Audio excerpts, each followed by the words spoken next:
Irmãos, nós estamos estudando,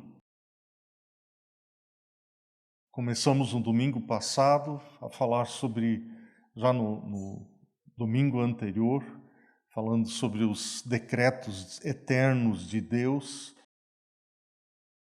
E domingo passado nós vimos como Deus, Ele opera mesmo nas coisas simples, que nós às vezes achamos que são coisas naturais. Conforme a palavra diz, a sorte se lança no regaço, se joga a sorte, parece que é uma coisa que depende assim do acaso, mas não é, a decisão vem do Senhor. E nós vimos que até coisas pequenas, como um pardalzinho que cai ou não cai, que morre, tal, é Deus quem permite ou não permite. E até os cabelos da sua cabeça, da minha cabeça, estão contados pelo Senhor. Ele domina, Ele reina. E nós vimos que mesmo os pecados dos homens, eles são administrados pelo Senhor. Deus não tem nada a ver com o pecado, Ele não é participante, nem incita o pecado, nem estimula o pecado, mas Ele permite que seres humanos, que não são autômatos, que não são robôs, pequem, mas Ele administra isso e conduz conforme a vontade dEle. Então, quando nós nos aproximamos desse assunto dos decretos de Deus, do controle de Deus, do Deus soberano, nós devemos tomar dois cuidados. Um é não nos apegarmos àquelas ideias que nós já temos. Todos nós temos ideia, como cada um de nós tem um nariz, cada um tem uma ideia sobre isso, e cada um dá valor ao seu próprio, à sua própria ideia. E nós precisamos aprender a buscar de coração o que as Escrituras ensinam. Isso é uma coisa que nós devemos evitar. A outra coisa que devemos evitar é tratar desse assunto de uma maneira filosófica. É muito fácil tentar começar a filosofar sobre isso. A base da filosofia sempre é a mente, é tentar entender isso tudo. É um assunto que vai muito além da nossa capacidade de entender.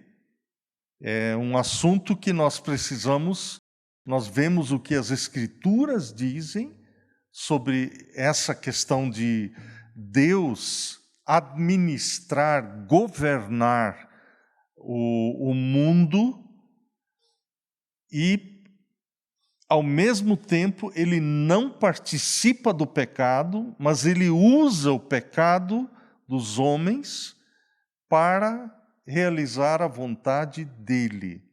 Como isso acontece, isso passa além do nosso entendimento. Por isso que nós não devemos ficar filosofando, mas é um assunto de fé.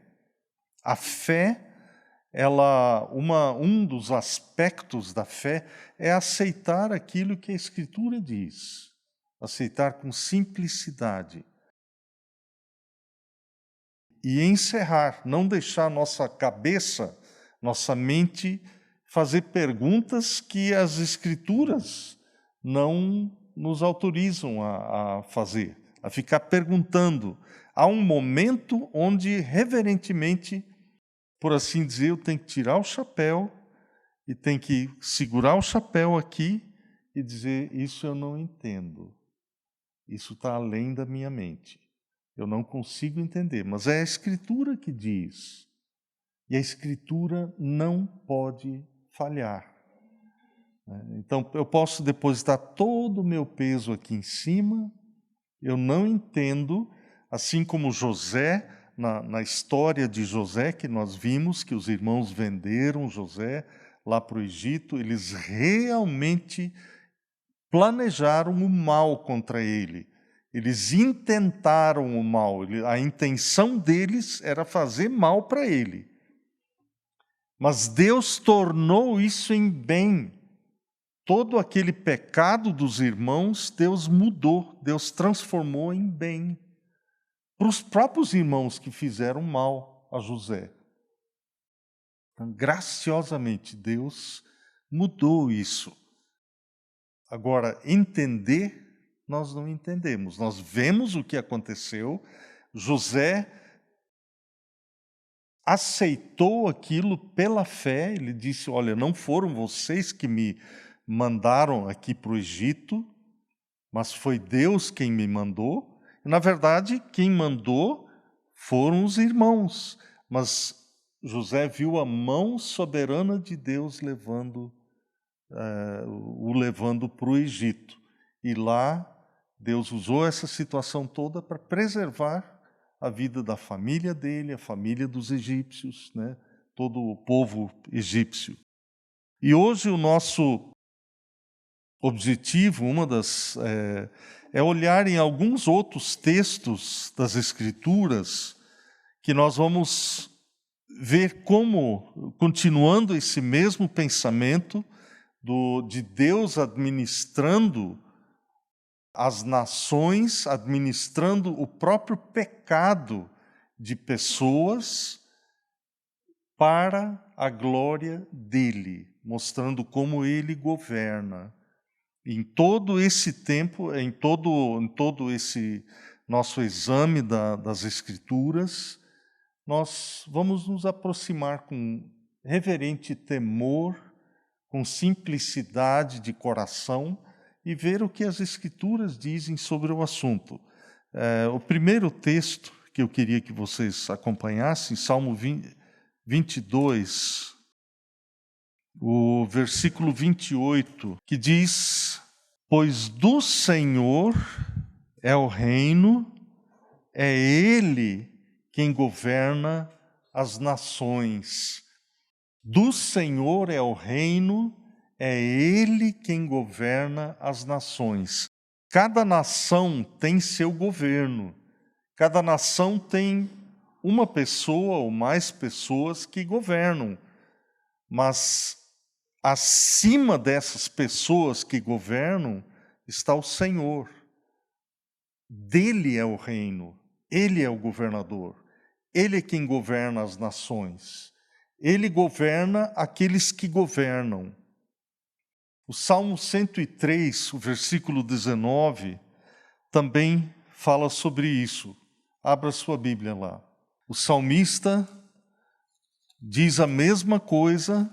Ele diz, nos céus estabeleceu o Senhor o seu trono, e o seu reino domina sobre tudo.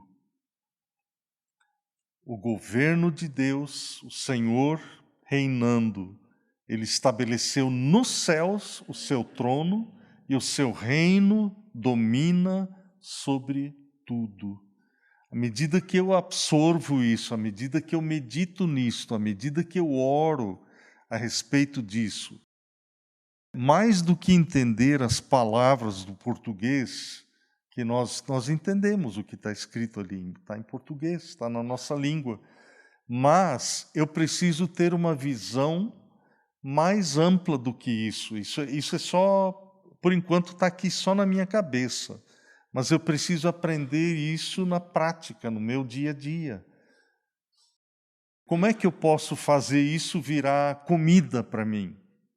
Eu devo orar, eu falar, Senhor, abre os meus olhos, ajuda-me a ver que o Senhor reina, o Senhor domina sobre tudo. Eu trago isso, Senhor, no meu dia a dia. Como é que eu posso perceber isso? Nas dificuldades que eu tenho no meu dia a dia, nas oportunidades que surgem, na tua proteção no dia inteiro, em todas as coisas com a minha família, com os meus pais, com os meus filhos, meu esposo, minha esposa. Como é que eu posso perceber que o Senhor reina? que o Senhor domina, que o Senhor controla. E não só as outras pessoas, mas a mim também, a minha vida. É que nós começamos a parar, a perceber, olha, não sou eu que digo o que eu vou fazer. Jeremias, que foi o livro de Jeremias é muito precioso. Até eu sugiro a você que você leia o livro de Jeremias, olhando para isso. Jeremias parece que sempre está lá em cima. Ele tem uma visão do alto. É essa visão que nós precisamos ter, do Senhor, o soberano Senhor, quem reina de fato, quem manda de fato neste mundo. Parece um mundo caótico, é um mundo que está cheio de dificuldades, mas acima disso tudo, o irmão A.W. Pink, naquele livrinho que a maioria dos irmãos já estudou, no meu grupo nós ainda estamos estudando, Enriquecendo-se pela Bíblia, ele diz que a alegria, ela é para a alma aquilo que as asas são para o passarinho. A alegria faz você subir e olhar a vida de cima para baixo. Você sobe, vai além das circunstâncias e percebe, puxa, quando a palavra de Deus diz, alegrai-vos sempre no Senhor, outra vez digo, alegrai-vos. Por que eu posso me alegrar? Porque é no Senhor, é nele que não muda, aquele que controla todas as coisas, aquele que não permite que nada me atinja sem que passe pelo crivo dele. Essa é uma dúvida que a gente sempre... você luta com isso enquanto você não conhece o Senhor. Sempre foi uma luta para mim, uma pergunta. Puxa, o apóstolo Paulo ele diz, em tudo dai graças, porque esta é a vontade de Deus em Cristo Jesus para convosco. Mas como é que eu vou saber quando é que eu devo dar graças ou não? Em tudo dai graças. Eu posso agradecer todas as coisas, porque o Senhor governa, o Senhor controla. Sim, mas e se alguém faz alguma coisa contra mim, com má intenção, ou alguém me prejudica? Em tudo dai graças, porque esta é a vontade de Deus em Cristo Jesus para convosco. A minha confiança não está... Eu não preciso ver, isso é bom, isso não, eu dou graças aqui, aquilo ali não dou. Não, em tudo. É um absoluto. Eu posso dar graças em tudo. Por quê? Porque esta é a vontade de Deus em Cristo Jesus para convosco. Eu posso agradecer ao Senhor, porque Ele controla, Ele reina. Abra sua Bíblia em Isaías capítulo 10. Nós vamos ver alguns exemplos. Quando o apóstolo Paulo diz em Romanos, nós vamos procurar Isaías 10, né? Mas quando ele fala em Romanos, que todas as coisas que foram escritas para o nosso ensino foram escritas, para que pela consolação da Escritura tenhamos esperança. Então, quando as coisas que foram registradas na Escritura, que estão registradas, quando ele fala isso, lá na carta aos Romanos, ele está se referindo ao Antigo Testamento. Aquelas coisas que aconteceram. E ele está dizendo isso foi escrito para, pela consolação da Escritura, você ter esperança. E a esperança do cristão não é aquela esperança assim... Olha, eu espero que chova, ou espero que fulano chegue na hora. Não essa é uma esperança incerta. A esperança de que a Bíblia fala é a esperança certa, aquela esperança firme, que você pode saber que é assim. Ela só não se concretizou ainda, mas vai se concretizar. Então, quando você lê as Escrituras, o objetivo é de criar no seu coração, o Espírito de Deus cria no seu coração aquela certeza, olha, da forma como ele agiu na vida dos homens e das mulheres, ele vai agir ainda hoje, porque ele é o mesmo. Né? Ele é o mesmo Deus firme, que não muda, o Deus que não escreve assim com letrinha miúda. Aquilo que ele promete com simplicidade. É aquilo que ele promete. Você pode depositar toda a sua confiança. Certa vez um jovem pediu a um homem de Deus, um homem já de mais idade, ele falou: meu irmão, me dá uma promessa de Deus para eu colocar para eu me basear, né, para eu pôr todo o meu peso em cima. Ele fez assim. Ele falou: sobe aí. Jogou a Bíblia e falou: sobe aí. Toda a palavra de Deus é digna de confiança.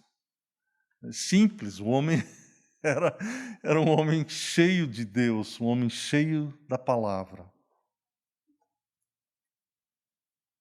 É o que nós podemos fazer, né? É depositar toda a nossa confiança no Senhor. Isaías 10.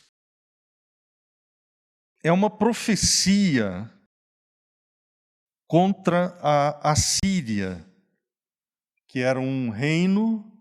Os assírios eram muito cruéis, eram um povo extremamente cruel. Eles bagunçavam realmente o povo aonde eles iam, que eles conquistavam, eles misturavam, traziam um povo de outro país para cá e o daqui punham para lá, para confundir realmente, para desestruturar as pessoas, né? Fora os outros crimes que eles cometiam contra as pessoas. Mas há uma profecia aqui, Isaías 10, verso 5, que Deus diz assim: ai da Assíria, cetro da minha ira, a vara em sua mão é o instrumento do meu furor. Então, a imagem é essa, a vara que está na mão da Assíria, com que ela bate nos outros, é o instrumento do meu furor, é Deus falando. Envio-a, a Assíria, né, contra uma nação ímpia e contra o povo da minha indignação, lhe dou ordens, para que dele roube a presa e lhe tome o despojo, e o ponha para ser pisado aos pés como a lama das ruas. O verso 7 agora. Ela, porém, assim não pensa. O seu coração não entende assim. Antes, intenta consigo mesma destruir e desarraigar não poucas nações. Deus está falando, olha, a Síria, ela é um instrumento, meu instrumento para punir um povo que não quer nada comigo. Mas a Síria mesma não pensa assim. Ela acha que é ela mesma que tem poder para destruir outras pessoas. Mas a visão de Deus é o Deus que governa, que pôs nos céus o seu trono e o seu reino domina sobre tudo, que está governando a Síria. Ela é um instrumento na mão de Deus. Olha um pouquinho mais para frente, no verso 9, a Síria diz assim: destruímos Calno, que é uma localidade, como fizemos com Carquemes, que é outra localidade. Amate caiu diante de nós, como aconteceu com Arpade, e derrotamos Samaria, como fizemos com Damasco. Sim, acabamos com muitos reinos, é o que a Assíria diz. Nós acabamos com os reinos, cujos deuses eram mais poderosos que os de Jerusalém e Samaria. Portanto, derrotaremos Jerusalém e seus deuses, como destruímos Samaria e seus deuses. A Assíria tinha isso, o rei da Assíria tinha isso no coração. Ele não estava entendendo que ele era um instrumento de Deus. Mas é o Senhor que está dizendo, olha, você é um mero instrumento na minha mão. E a Síria fala, depois...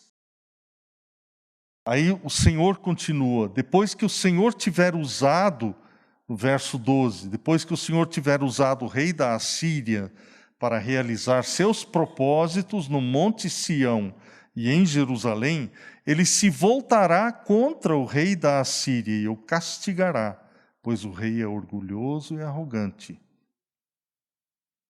Ele diz, fiz isto com o meu braço poderoso, com minha astuta sabedoria eu planejei. Destruí as defesas das nações e levei seus tesouros. Como um touro derrubei seus reis.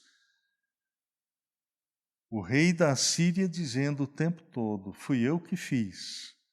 Mas o Senhor diz, depois que eles executarem toda a minha vontade contra Jerusalém, e Deus tinha falado com eles, olha, vocês estão pecando, parem com isso, interrompam os seus pecados, comecem a praticar a justiça, voltem-se em arrependimento ao Senhor.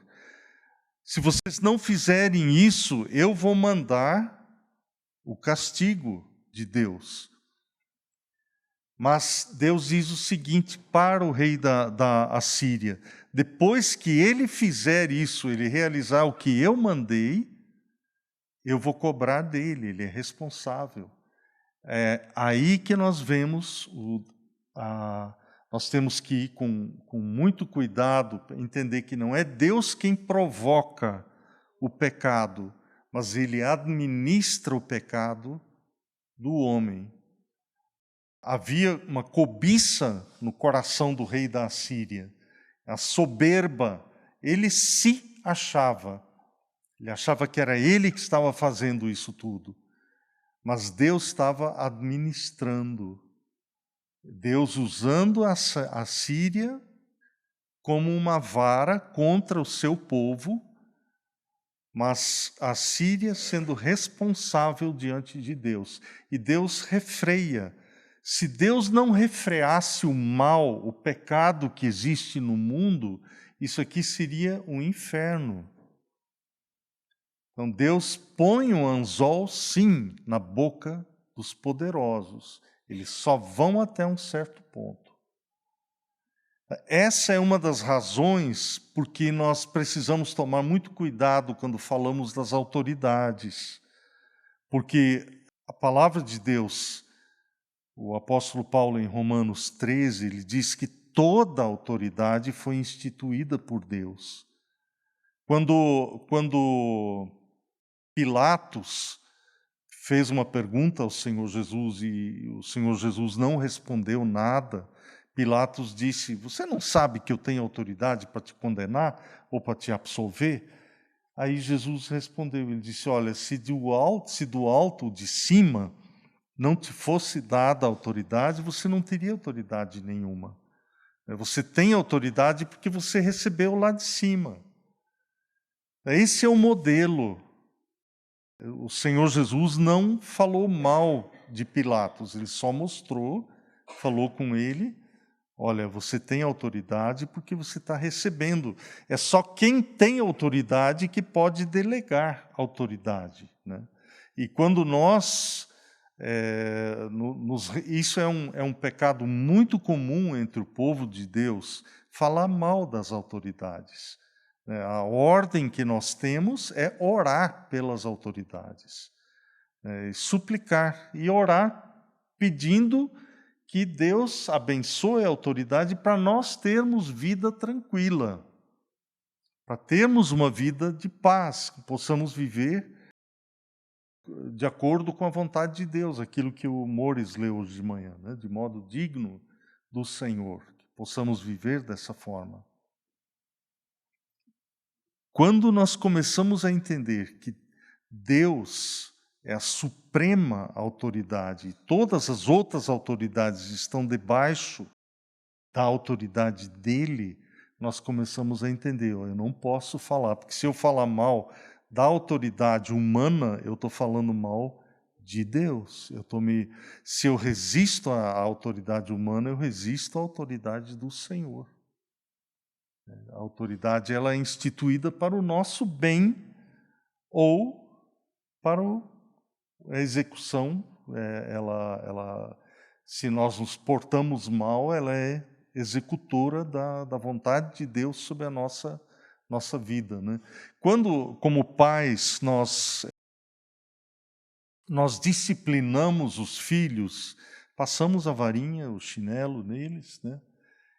Como é que Deus passa o chinelo na gente, a varinha na gente? Ele usa a autoridade maior, ou o nosso patrão, usa o guarda, usa quem ele quiser, quem está em autoridade, né?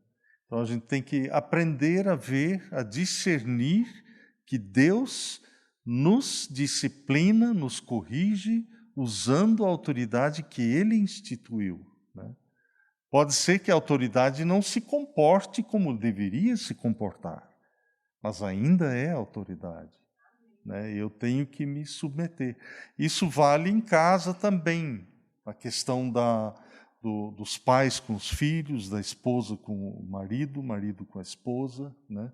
O marido deve tremer diante de Deus, sabendo que Ele é autoridade, né? Não é a autoridade, não nos dá liberdade de agir como nós queremos, mas de servir, como o pastor Flávio falou no domingo passado, né?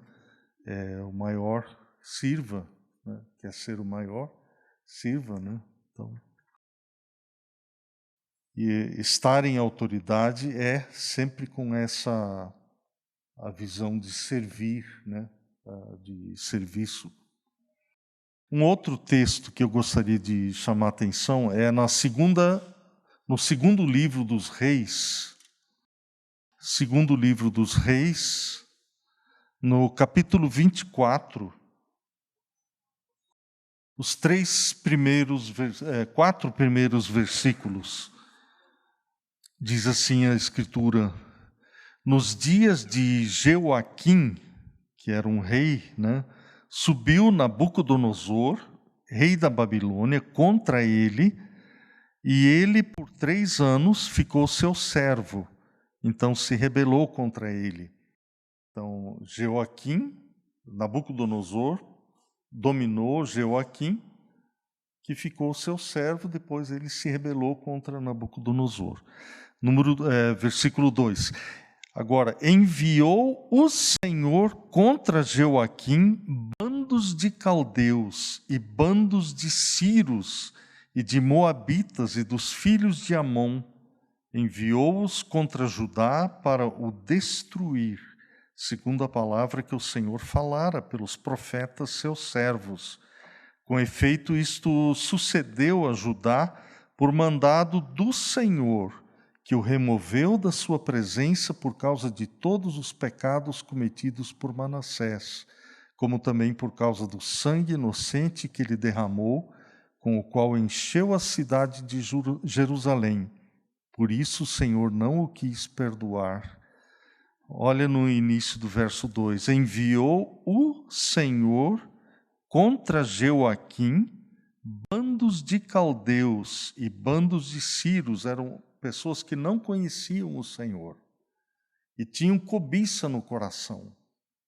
Eles queriam as riquezas de Judá, do reino de Judá, mas o Senhor os enviou.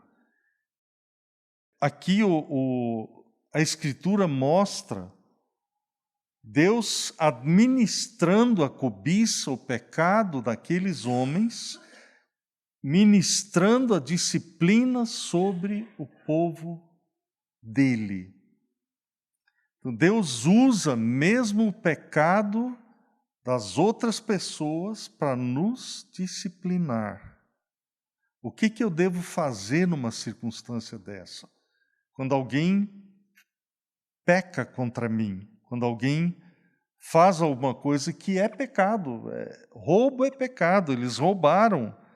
Eles mataram pessoas.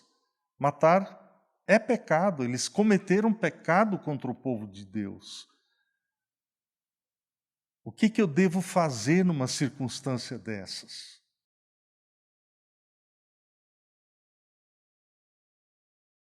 Nós vamos ver isso daqui a pouco.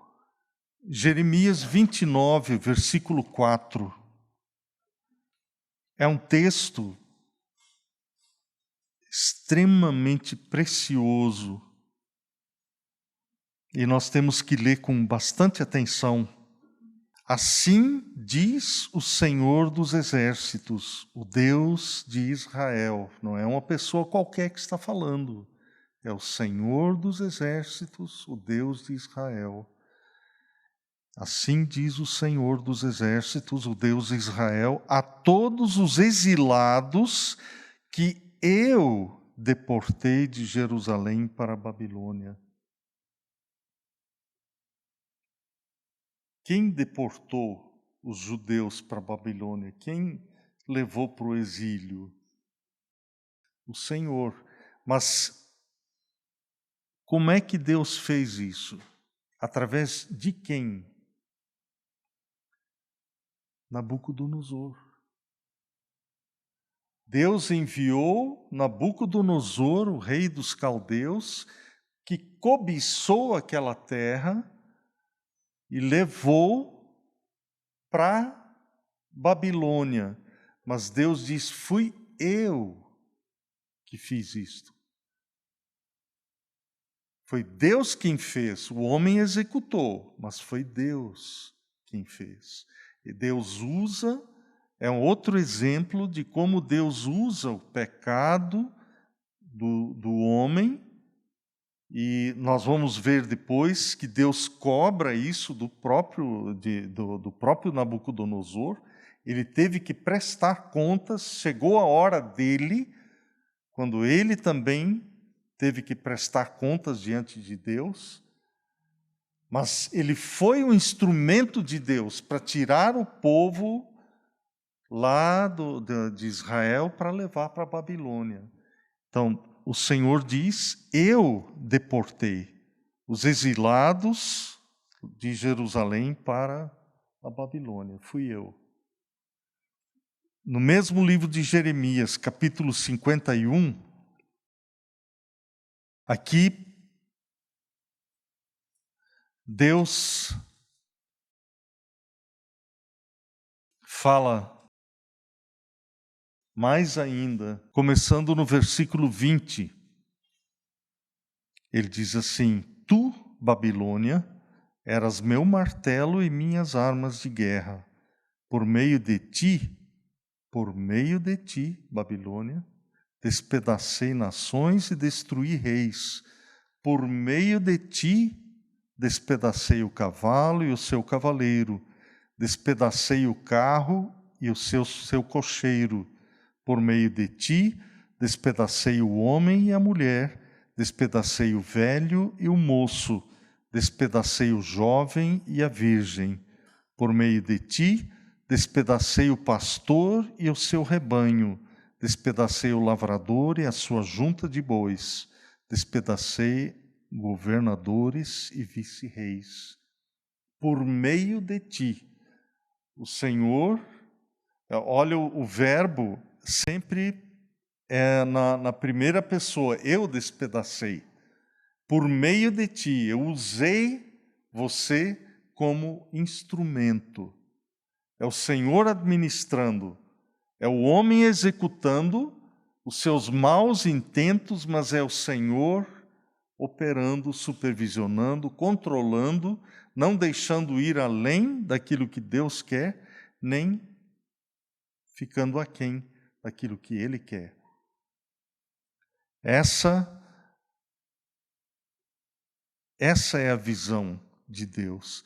No outro texto, Deus chama, aqui em Jeremias também, Deus chama Nabucodonosor de meu servo. Ele chama o rei Ciro de meu servo também. Ele fala como o Senhor de todas as coisas. Deus não pede, Deus ordena. Deus não pergunta se pode, Ele ordena, Ele é soberano, Ele é o Senhor. E nós, às vezes, entramos em conflito com isso. Nós temos a imagem de um deusote, na verdade, um deusinho. E quando nós nos deparamos com o Deus das Escrituras, é um choque sério. Ele não está debaixo do meu comando. E mais para frente nós vamos estudar a questão da salvação também, que eu não devo nem posso dar uma chance para Jesus, mas eu tenho que suplicar uma chance para Ele. Eu não chego diante dele ordenando, determinando, não. Eu devo chegar diante dele com um coração simples, um coração humilde, um coração como de criança. Senhor, eu estou vendo como Tu és o Senhor Todo-Poderoso, o Deus que governa todas as coisas. E eu gostaria que nós víssemos um último texto, que eu acho que nos ajuda, nos conforta, nos desafia.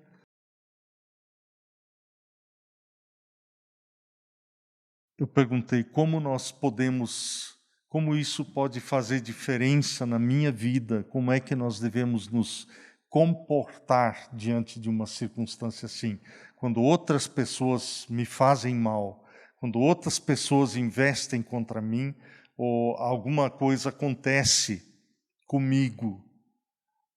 Abra sua Bíblia em Jó, no livro de Jó, capítulo 1. Nós vamos ler a partir do verso 13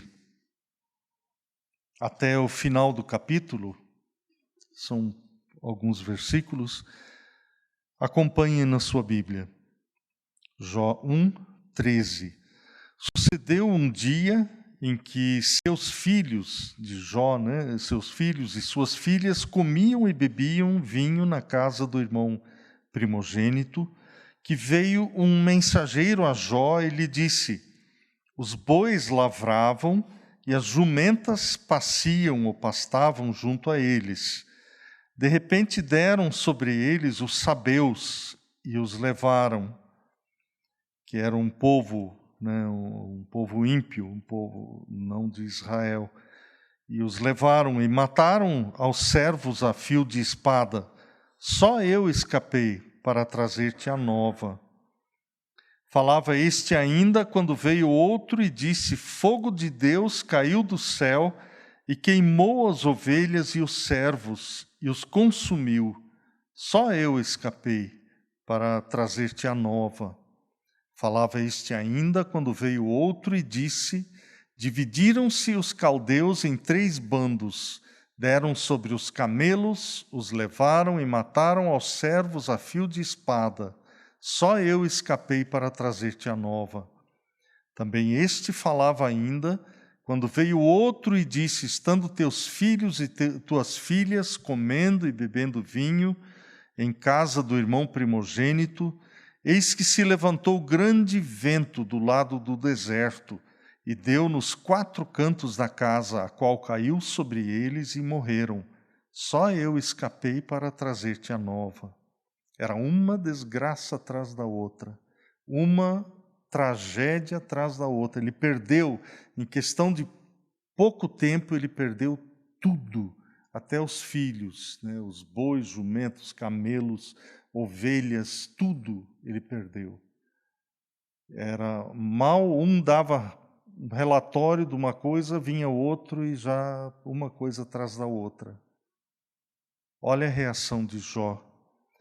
Então Jó se levantou, eu acho que ele sentou de tão forte que foi tudo que foi relatado, ele se levantou, rasgou o seu manto, rapou a cabeça em sinal de luto, em sinal de dor, e lançou-se em terra e adorou a Deus. e disse: nu saí do ventre de minha mãe, e nu voltarei. O Senhor o deu, e o Senhor o tomou. Bendito seja o nome do Senhor. Em tudo isto Jó não pecou, nem atribuiu a Deus falta alguma. As pessoas que roubaram de Jó, que mataram os seus servos, elas intentaram mal contra ele. E nós sabemos pelo relato das Escrituras que eles foram incitados por Satanás. Satanás estava por trás disso. Mas os olhos de Jó estavam naquele que governa, naquele que mesmo o pecado ou a desgraça da vida dele, o Senhor administrava tudo aquilo. Ele se voltou para o Senhor, e é interessante que ele diz uma coisa, Agostinho diz que Jó não disse: o Senhor o deu e o diabo o tomou. Ele não disse isso. Ele disse: o Senhor o deu e o Senhor o tomou. Os olhos dele estavam cheios só do Senhor. Ele adorou o Senhor. E são a essas pessoas que Deus procura que o adorem em espírito e em verdade, que se prostrem diante dele. Jó lamentou, ele rapou a cabeça, ele rasgou o seu manto em sinal de luto, de dor, e ele se lançou diante de Deus e adorou. É isso que nós devemos fazer. Aquilo que eu passo no meu dia a dia, eu devo me prostrar. Às vezes eu não tenho tempo, nenhum lugar para me prostrar fisicamente, mas no meu íntimo eu devo andar assim diante de Deus. O Senhor o deu, o Senhor o tomou. Bendito seja o nome do Senhor. Jó enfrentou conflitos, isso não terminou por ali. Depois ele teve conflitos, sim, mas a atitude dele era essa. O Senhor o deu e o Senhor o tomou. Bendito seja o nome do Senhor. Ele não atribuiu a Deus falta alguma. Deus é justo. Eu vim sem nada, absolutamente nada. O que eu tinha, Ele me deu. Mas Ele segurava sim, Ele cuidava daquilo que Ele tinha, mas Ele não estava agarrado naquilo. Às vezes Deus tem que abrir a nossa mão, para a gente...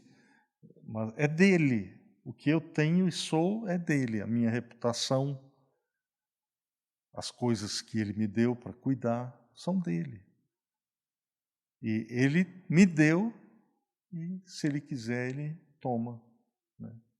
Que Deus nos conceda graça e misericórdia para vivermos assim, nessa consciência. Eu vim nu eu saí do ventre de minha mãe. E quando for minha hora de ir, é dessa forma que eu vou. O paletó não precisa nem ter bolso, porque eu não vou levar nada junto.